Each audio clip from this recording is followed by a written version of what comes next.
Hey everyone, well it's just me tonight. I had a super busy week with school and prepping for Easter, so it's just been a little crazy. How has your week been? Well, a couple quick announcements before we jump into Matthew 21. First thing is just a reminder about forms for OneCon and Spring Retreat. If you didn't get the forms at Rally Night last week, ask your leader and we can get you one. And they're due on May 8th. So that's a Sunday. So if you come to Middleton Baptist, you can pass them in on that Sunday. But if you don't, then you have a few weeks to bring them to Dive Deeper. And also you can bring them to the next Rally Night on May 4th. So second announcement, we rent Kingswood Camp for our retreats, but who has been to Kingswood Camp in the summer before? Yeah, so they've got awesome camps that run all summer and they're amazing. They have weeks for middle school and also for high school. And so I would definitely encourage you guys to go.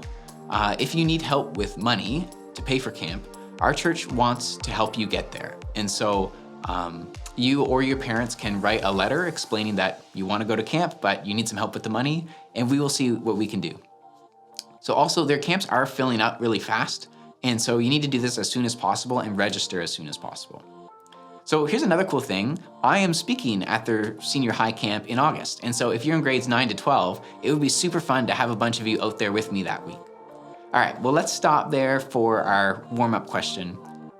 So you walk into Needs and you've got $10. What do you buy?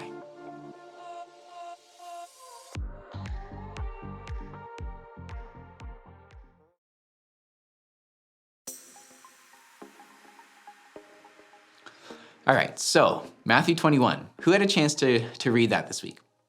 I know a lot of people often forget when there's Rally Night because, we don't have Dive Deeper to remind you. But remember, guys, it's really important to read the Bible readings throughout the week.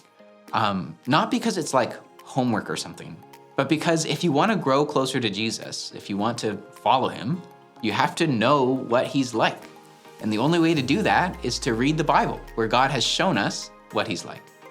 So I don't say, you need to read the Bible for my sake. Like, it doesn't affect me at all if you don't read it. I tell you to read it because it's good for you. I want what's best for you. All right, so Matthew 21.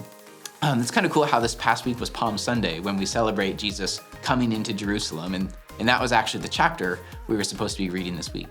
So the main chunk in Matthew 21 that I want to talk about is when Jesus asks the religious leaders this kind of riddle. So this is in Matthew 21, verses 28 to 31. He says, "What do you think?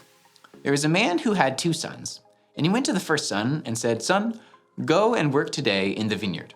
'I will not,' he answered. But later he changed his mind and went. And then the father went to the other son and said the same thing. And he answered, 'I will, sir.' But he did not go. Which of the 2 did what his father wanted?" "The first," they answered. So what is he getting at here? Who do the people in this parable represent? Well, the father represents God, and the son who said he wouldn't work, but then really did, represents people who rebel against God, like all of us, but then in the end follow him.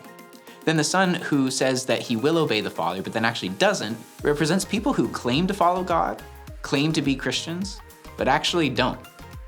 They might go to church or youth group and say they're Christian, but they don't actually live it out at school or whatever.